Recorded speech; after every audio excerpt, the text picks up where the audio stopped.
we're gonna get an underhook. All right. So the way that I do that is I'm still in this northeast, south position, or I'm tracking back over here. I'm just trying to get his arms separated from his body. This is wonderful. I like this. This is mine now. Now it's not mine anymore. I have to earn it again. So from this position, I'm underneath his elbow by his triceps. Sorry, so if on this side, I'm getting to like here. Anytime that I can separate his elbow from his body, that's what I'm looking for. I'm going to drive it over. Notice how my chest is super high. My weight's not really on him, and it's going to be hard to drive him over from here. All right, so what I'm looking for us to do is I'm keeping my weight on him. Once I find this overhook, I'm going to sink my chest and push this way. Because now I'm using my body. I don't have muscles, I have skeleton. From this position, notice how I already have this underhook, right? I'm going to grab his wrist and grab my own wrist. There are other attacks from here. I'm not going to get into too many of them today. But it's a great attacking position. I get my Kimora grip. I'm going to step over his head and pinch my knees over his chest. Notice how his elbow is connected to my body.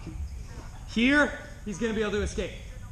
So even if I put my weight down over it, I have to keep his elbow connected to my chest.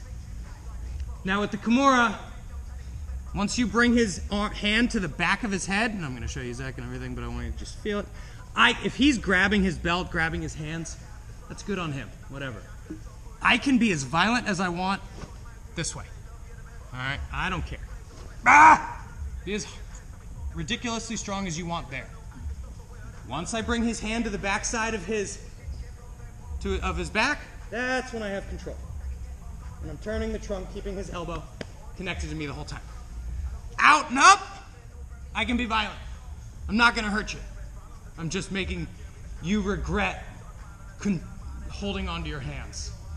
All right? Does that make sense? Here I am, pinching, out, up, extending the shoulder tendons. And then I control twisting my trunk, trying to put his hand behind his back. And he's going to attack me. You want to see it? Sure. One of you, come to me. So, I'm in this north-south. I'm not going for, maybe I couldn't get my underhook, or he feels me going for the overhook, so he fights it. I get between his elbow, and I drive it sideways, get behind his chest. Here's my underhook. Find my Kimora grip. What's wrong with my Kimora grip? Somebody tell me. It's like a kid's class. Oh, the arm has to be in front of the face? Right? My arm wants to be to get this Kimora. But this is still a good control. Get my body close, wrap my elbow around. Now I've got pinching my knees. Sure, he grabs his gi. I can go violent there. It's not gonna hurt him, unless it might hurt his fingers because he's gripping so tight. Keeping his elbow connected to my sternum, I lift up, which stretches his shoulder out, and then I bring his hand behind his back, rotating my trunk.